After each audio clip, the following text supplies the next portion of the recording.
The next procedure we're going to do is to box the impressions. Boxing is a technique that we use with the impressions to prepare them so that we form a mold for pouring the impressions to form our master cast. There are two techniques that we commonly use here at the University of Louisville for boxing. One of those techniques is an all-wax technique, and we're going to be utilizing that technique for the maxillary cast. The other technique that we use is a plaster and pumice technique, and we'll be utilizing that technique for the mandibular cast. Before starting the actual boxing procedure, I'm going to straighten out the periphery across the posterior part of this impression, in that, as you can see, it's a little jagged across here, and all of this across here is not part of the important part of the impression anyway. So we're just going to straighten that out by taking a knife and cut a little of the excess off so that that portion of the impression will be nice and smooth, and we won't have to deal with unusual contours. The next thing that we do in starting the boxing procedure is to apply some sticky wax to the periphery, and as you will see as we progress with this, we're going to be applying some wax to these areas, and that wax will not stick to here without first applying a little coat of sticky wax. So what I'm going to do is I'm going to melt some sticky wax and smear it onto the impression surface where we anticipate we want to put another type of wax and have it adhere to the impression.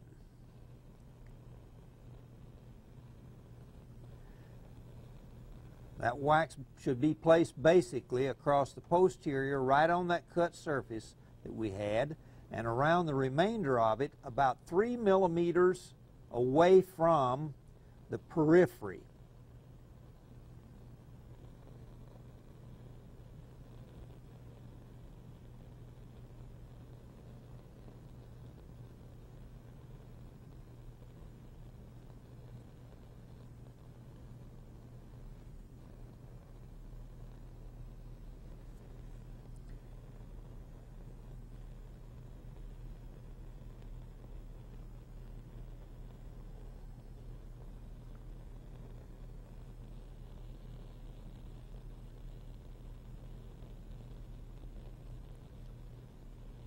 We continue that sticky wax all the way around until it joins where we started with it on the posterior before.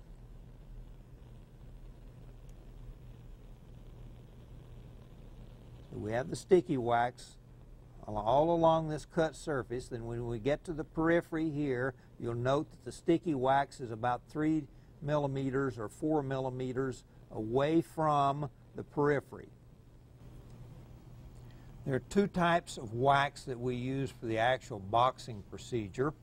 The first of which are some wax ropes or strips, and this particular one is made by Dent Supply Company, and as you can see, it's called Utility Wax Strips. This is the strip that we're going to be using. The other type of wax that we'll be using is called boxing wax. Again, this is a wax that is made by Dent Supply Company, and the purpose of this portion of the wax is to form some vertical walls of the mold that we're going to be making. The boxing strips that we're using, the strip wax, rope wax as it's sometimes called, is applied now to the sticky wax that we placed onto the impression before. And it's just applied and squeezed in against that impression surface, against the external wall of that impression, so to speak. And we do that entirely all the way around the entire impression,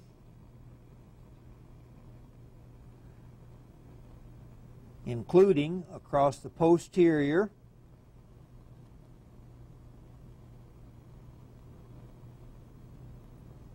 where we placed that wax originally.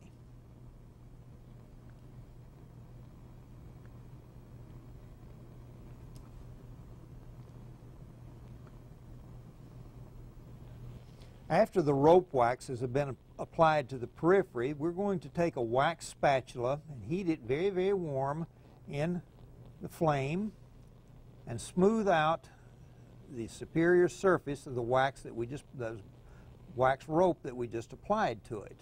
And we're just going to smooth that out all the way around.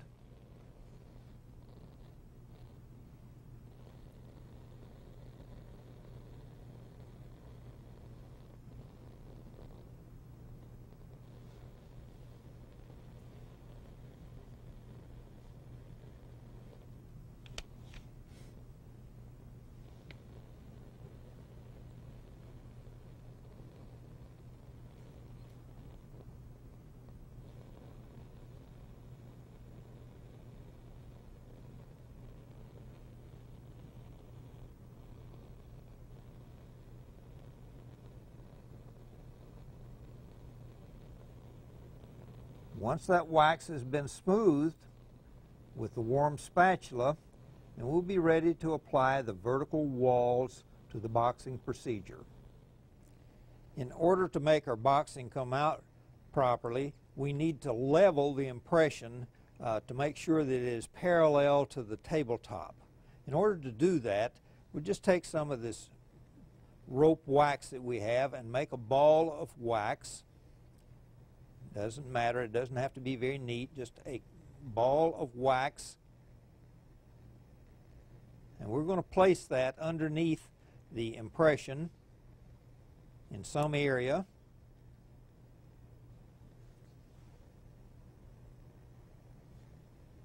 And that levels the impression so that the impression itself is parallel to the tabletop. Once that has been done, we're going to take a strip of the boxing wax and we're going to wrap that entirely around the entire impression procedure. Wrap it totally around it and let it join in on the posterior back there like that. And these walls should be parallel. They should be perfectly vertical and not squeezed in or squeezed out. Just perfectly vertical or a 90-degree angle to the tabletop as we come all the way around. Now, as we can see with this, we have formed a mold on the inside of this, and if we fill that with dental stone, we can form a cast. Now, all we're going to need to do at this point is to seal the outside vertical walls so that when we pour the stone into the mold on the other side of it, it doesn't leak through.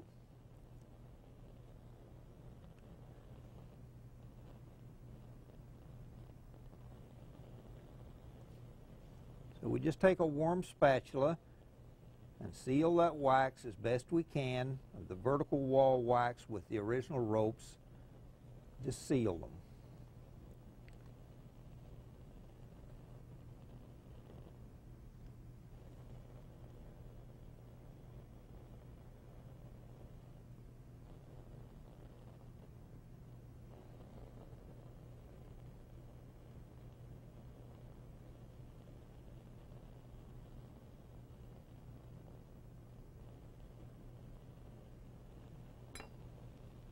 When we have the boxing sufficiently completed to the point where we're ready to pour the cast, we want to note that the important points of the boxing.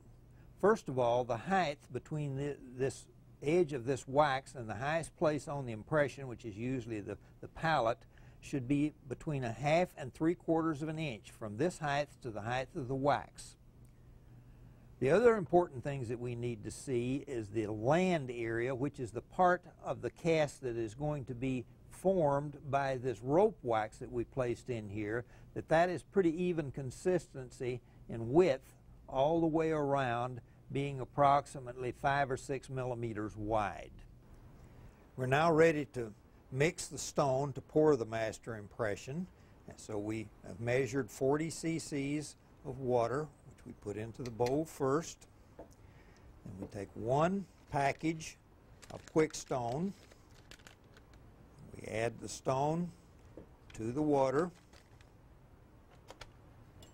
Then we're going to pre-mix it with a spatula, enough to just get everything wetted pretty good.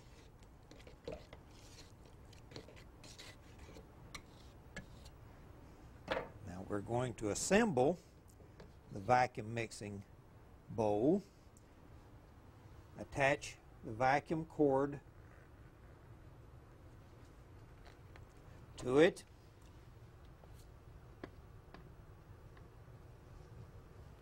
And mix for 20 to 30 seconds. We're going to disassemble the mixing device. Get all the excess material that we can off of the blade of the vacuum mixer.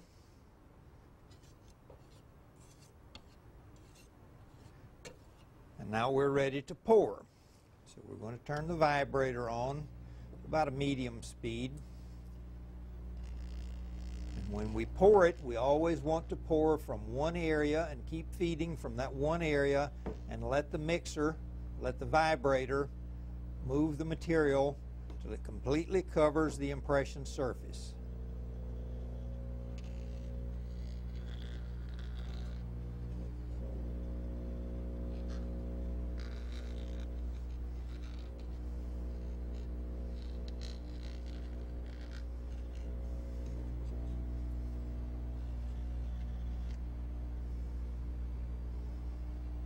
Once we've totally covered the impression surface,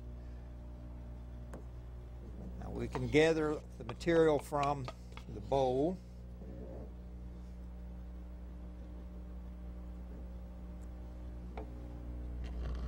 Add that to it.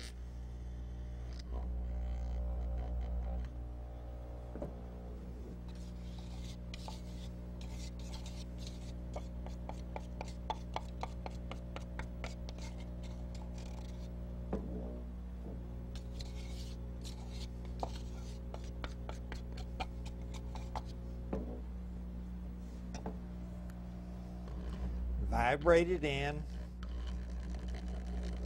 It's relatively smooth on top. And now this material must set for 40 minutes before it can be separated. Remember, in the clinical area, when we finished making the impression, we sprayed the impression with a disinfectant and placed it in a bag for infection control purposes. And then we've now transported that impression in a bag to the laboratory. I also want you to remember that on the maxillary impression, we boxed it with a technique that is known as the all-wax technique. With this impression, the mandibular impression, we're going to be using a technique that is known as the Plaster and Pumice technique. Either technique can be used for maxillary or mandibular impressions, but for demonstration purposes we chose to show the wax technique for the maxillary impression and the Pumice and Plaster technique for the mandibular impression. In order to start the boxing procedure, we take a piece of boxing wax and form that into a cylinder, sealing the two ends to each other so that it forms a cylinder for us. And then the next thing we want to do is to try the impression into that cylinder to see if we have a 1/4 of an inch space all the way around. And we see when we do this that we don't have that much space. So what we need to do in that case is to form this cylinder into an odd shape, more of a triangular shape, to make it a little longer, narrower in the anterior portion, longer in the posterior portion, and then see if it will fit in there with a 1/4 of an inch space. Still not quite there. So I need to reform it and keep working with it in such a manner till I can get a 1/4 of an inch space all the way around. And there I have it with a 1/4 of an inch space. For the plaster and pumice technique, we use 2 packages of mounting plaster of 70 grams each for a total of 140 grams of mounting plaster. And we use 2 packages of pumice at 50 grams each, or 100 grams of pumice. That's mixed with 130 cc's of water, and that gives us a very nice mix for boxing. In mixing a pumice and plaster technique, I like to put the water in the bowl first, and then place the plaster and pumice into it.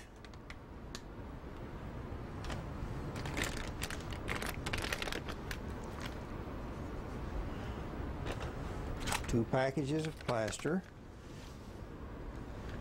2 packages of pumice, and then thoroughly mix them with the spatula.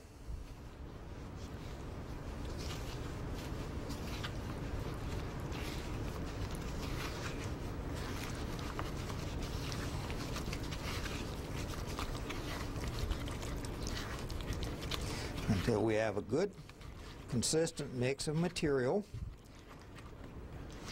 And this material comes out of a sort of a dirty white color after it's totally mixed. And once you think you have it totally mixed, then we're going to just place the material into the ring, the cylinder that we made, till it's about 2/3 of the way full.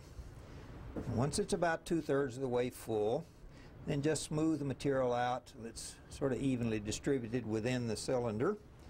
And then we're going to place the impression in the cylinder and sink it far enough into it till the pumice and plaster is virtually at the level of all of the peripheries. Then we allow this to set for 2 to 3 minutes till it starts getting some consistency and body to it, and then at that point we can trim excess materials away before we proceed with it. As you can see, we've seated the impression into the plaster and pumice mix to roughly the peripheries of the impression are at the level of the plaster and pumice. After this is set, we can disassemble this and further trim it with a knife to perfect how much plaster and pumice we have around the peripheries. Once the plaster and pumice is set, you can remove the Omnibac base that we were using for it. And now we can disassemble the cylinder that we made by basically just removing it from it. And now we can knife trim any areas which have an excess amount of the plaster pumice technique on them. The first one I usually try to do is the posterior part back by the retromolar pad area.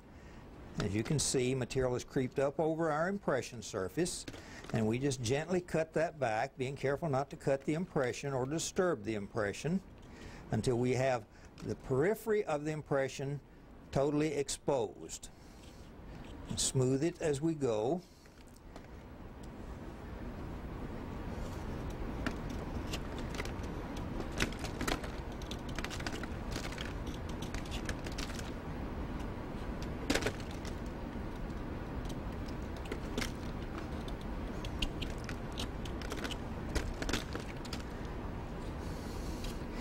Until we expose all of the impression surface.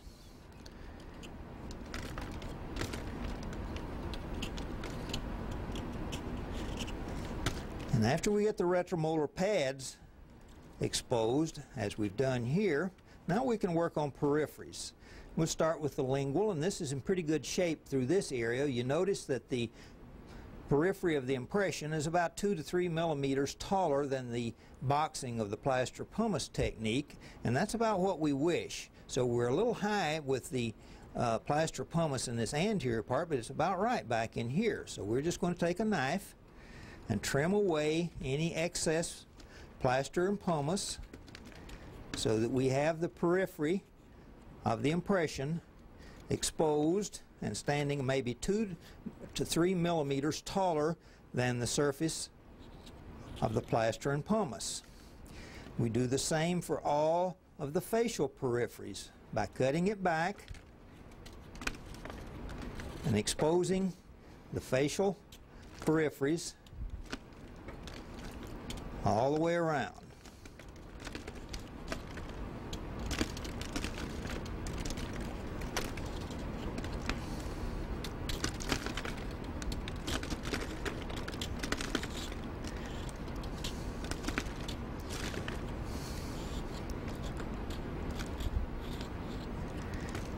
once we have those peripheries cut down to where we think we've exposed all of the impression that needs to be exposed, then we can rinse that with some water and running water.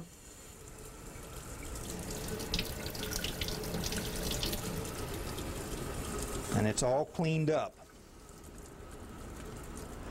The next thing we need to do is to smooth up the walls of the plaster and pumice, and we need to smooth that. We do that by placing it on the cast trimmer with the table of the cast trimmer set at 90-degree angle to the blade. We're just going to smooth them, and this doesn't take very much. Be careful with it that it doesn't eat your plaster and pumice away too fast on you. You can ruin it by just holding it against it a little bit too much.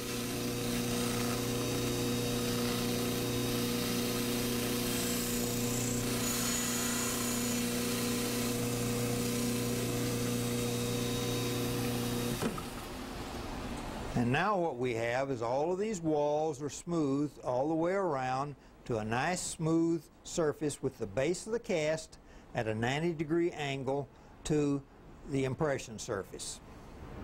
We've purposely placed this plaster and pumice in such a way and trimmed it in such a way that we leave a 3 to 4 millimeter wide ledge on the plaster and pumice going all the way around the impression. Now the purpose of that is that this is a negative of what our master cast is going to look like, and this area that's going to be formed on the master cast is called the land area, and it's placed on there for protection of our impression surface. The next thing we need to do is to place a separating medium between the plaster and pumice on top of the plaster and pumice, because when we pour dental stone on top of this, we need that to separate cleanly from the stone that forms our master cast. So we just place a little bit of Vaseline on it and smear the Vaseline, the very thin coat of Vaseline, over all of the exposed surface that will become part of our master cast. So we take it all the way around, including all of these peripheral areas, the land areas, take it all the way around, just a very light coat of Vaseline. You want to make sure that you don't allow any bulk of that Vaseline to get onto the impression surface, because it will change the contour of it if you do.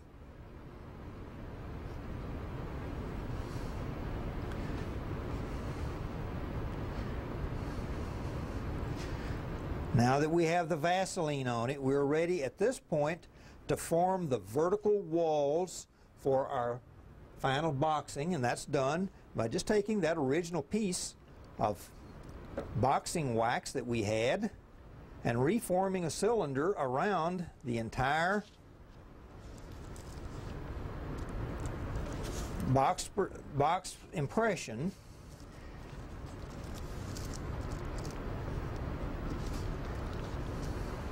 And the height of that cylinder should be that from the highest point on the impression to the top of the cylinder should be 1/2 inch.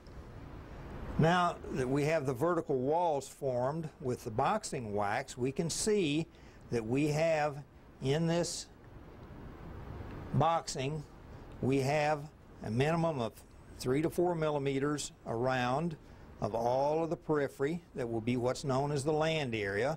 We also have positioned the vertical height of these vertical walls, the cylinder, in such a way that from the top of this cylinder to the highest point on the impression is between 1/2 and 3/4 of an inch. The material we're going to use to pour our final cast is quickstone. It comes in envelopes of 140 grams of powder. The manufacturer's recommendation is to use 40 cc's of water to 140 grams of powder. For this particular cast, since it's a little on the large size, we're going to use 2 packets of quickstone and 80 cc's of water. This will give us a nice mix for our final cast. We mix the material in a vacuum mixer by placing the water into the vacuum mixer bowl and then adding the powder to the water.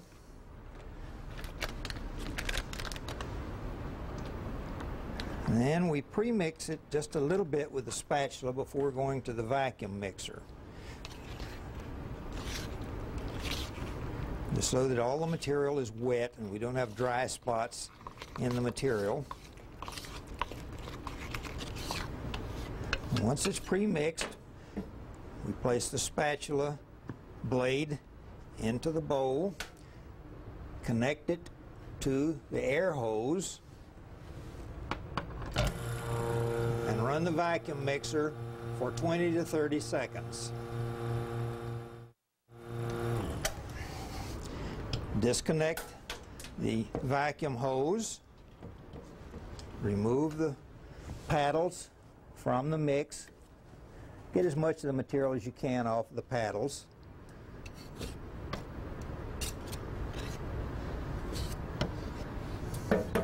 And now we're ready to pour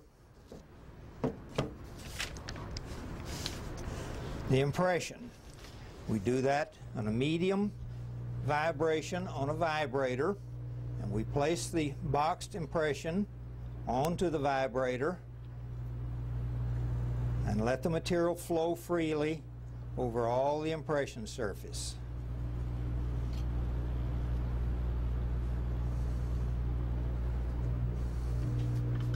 Give a little bit more vibration to that. Allow the material to flow freely, adding it from one area of the boxed impression and letting it run over the entire impression surface.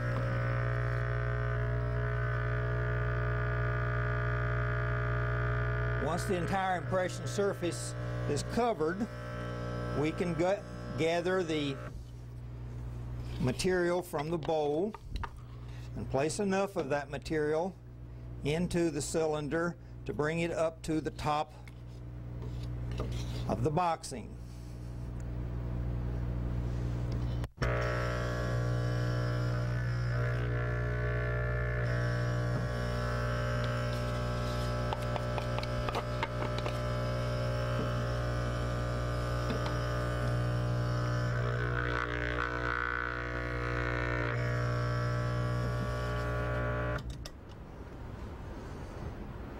Now that we've poured the impression, we're going to allow this to sit for 40 minutes before separation. Now that the stone is set for 40 minutes, we're at the point where we need to disassemble the boxing and to get the tray that we made our impression in and the impression off of the master cast. We do that simply by just removing the cylinder of wax that we started with.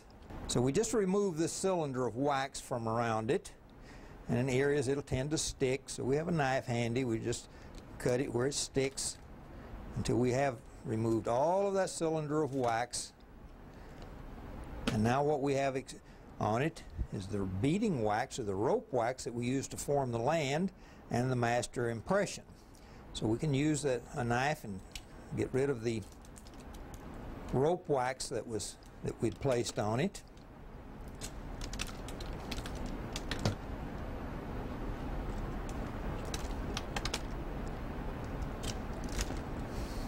And once we're rid of the rope wax, at this point we can take a knife and find a spot where we can get underneath the tray a little bit and just gently pry on it just a little bit till it starts to separate.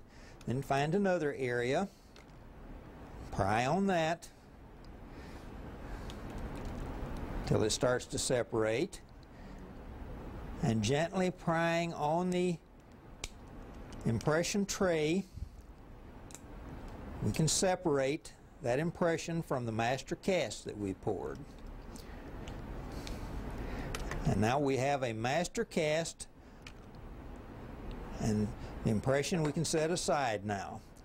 And once we have it at this point, we need to go to the cast trimmer and trim the cast into its finished form. We start that trimming by trimming the base of it to make a nice smooth surface on the base of the cast.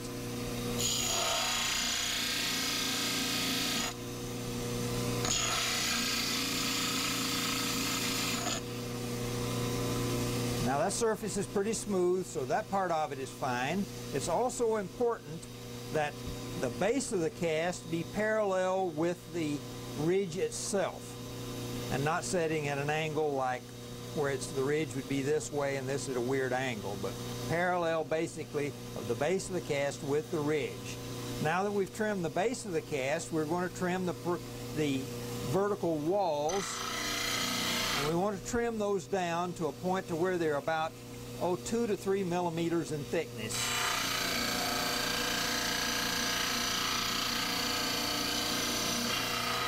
And all the cuts on this are made with nice, smooth, flowing contours rather than angular contours.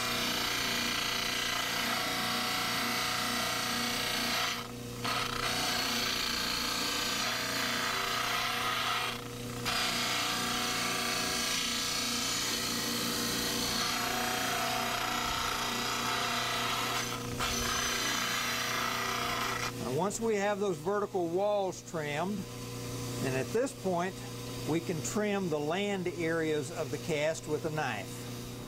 We're now ready to knife trim and finish down the land areas on the cast. That's why it was so important in trimming on the cast trimmer of these vertical walls, as we trim these vertical walls on the cast trimmer, not to trim them in too close, but to leave 2 to 3 millimeter space between the impression surface and the outer edge of that land area. So we're just going to trim that by taking a sharp knife and cutting those down till they're nice and smooth. How far down do you cut them? You take them as far down this way as you can go without destroying any of the width of that impression surface that we made. So we cut that down all the way around like so, leaving the width of that impression intact.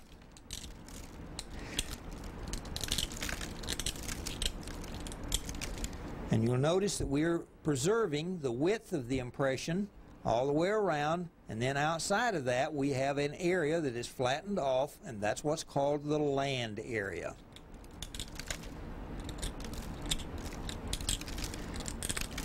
In the labial region, you usually have to cut a little farther down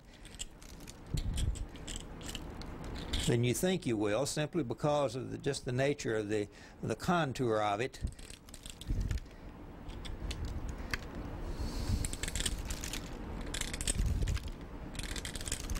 Remembering always to preserve the width that we went to so much trouble in border molding to establish a width on the final impression. We need to preserve that width in the finished cast. And across the posterior, just basically smooth it out without destroying any of the impression surface.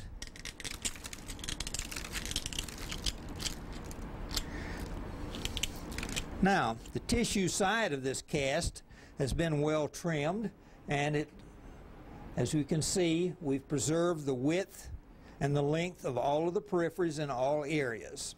The next thing we want to do is on the reverse side of the cast, on the base of the cast, we're going to place some keyways. These will become important to you a little later on when we get into mounting the case. And the keyways are made several different ways. My favorite way, since I have a knife in my hand to begin with, trimming the cast, is just make a long vertical cut like that.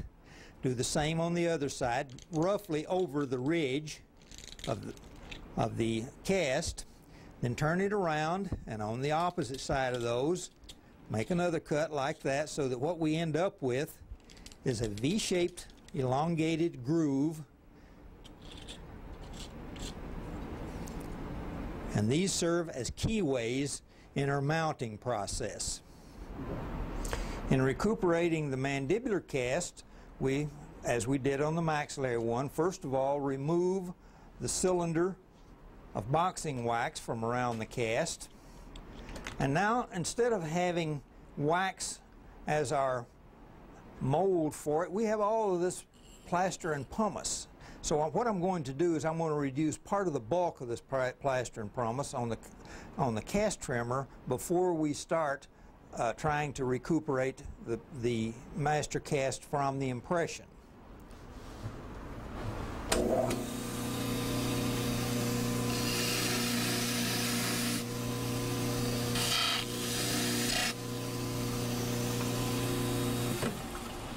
So we reduced bulk on the plaster and pumice to the point that we can see the handle here and a little bit of impression surface of the extraneous material on the outside of the impression. We can see it here and here. That gives us some idea where the impression is on the inside of this and where the tray is. So you can take a knife, and this stuff is pretty easy to cut with a knife. It's very soft. And you'll come off in pieces like this. And for the lingual part, just come in and dig a little bit like this with it. This material is fairly soft, so don't be afraid to cut on it.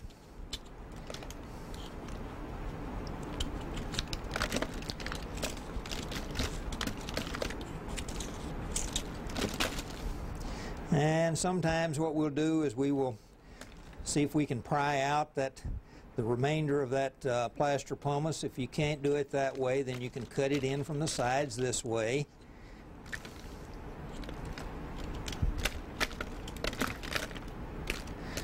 And get it to the point that we can get rid of that plaster and pumice that's on the inside of it, in the tongue space area.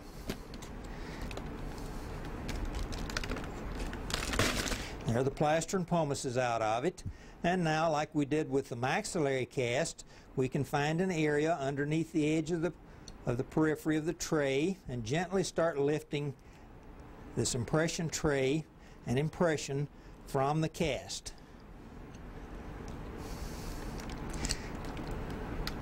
So that came loose pretty nicely, and here we have our master cast, as you can see, but it is untrimmed. We just have a very nice impression surface showing, and now the next thing from here will be to trim the cast similar to what we did with the maxillary cast. In trimming the mandibular cast, we want to remember the same principle that we had with the maxillary cast, in that we want the base of this cast to be trimmed to where it's parallel with the horizontal portions of the ridge, meaning the part from about the premolars anterior, the horizontal portions of that cast. So from here we're going to go to the cast trimmer and trim the base of the cast. And with this, as we can see, because it's thicker here than it is back here, we'll need to trim this more at an angle, taking more off here than we do back here.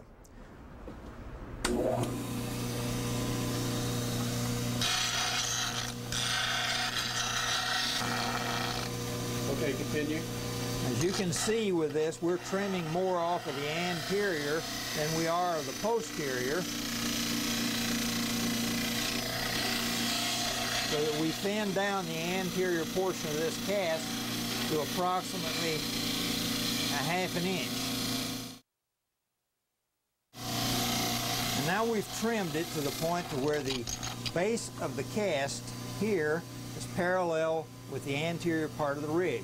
Now we're ready to trim the vertical walls just as we did on the maxillary cast.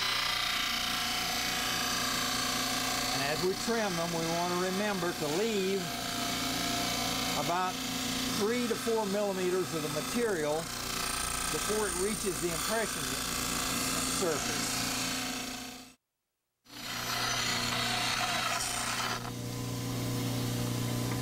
And now we appear to have finished off all the vertical walls. They're about to the right position where we like them. That is, trimmed in from the side until there's about 3 to 4 millimeters of material left between the impression surface and the external portion of the cast. Now that we've trimmed all the vertical walls and the base of the cast, we're now ready to trim the land areas. And remember, it's just like we did on the maxillary. We would like to trim those to where we make sure that we leave the impression surface, but trim them far enough down inferiorly to where we can still preserve the width of the impression, but be able to get all the way down into the bottom of that periphery of the cast to be able to work with it, because there are procedures that we're going to be doing where we need to get our finger all the way down to the bottom of that cast, of the periphery.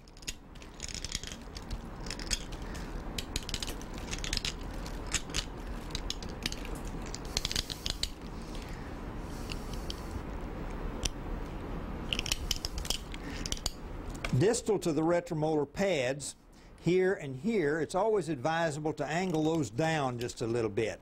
No material above the impression surface here, vertical to this impression surface, is needed. So just trim it down to the point where it angles down a little bit at the distal of the retromolar pads.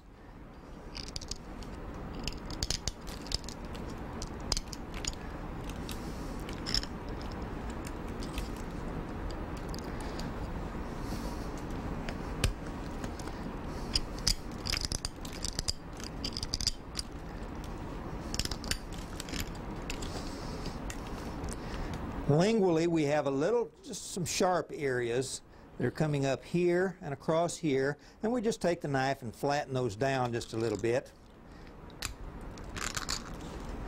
leaving the depth of that lingual periphery as it was recorded in the impression.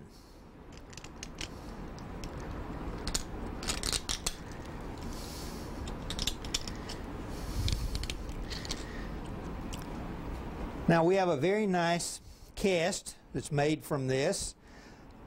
As we can see, we've preserved all of the impression surface all the way around. We've trimmed the lands down to the point to where we can take our finger and we can work all the way down into the base of those peripheries as we will need to in some of the upcoming procedures.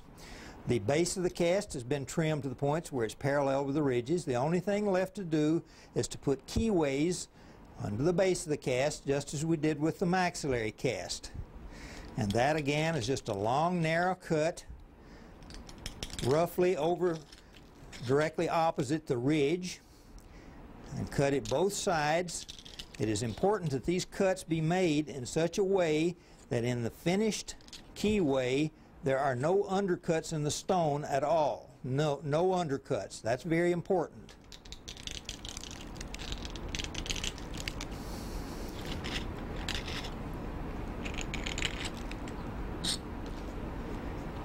And there we have the finished keyways.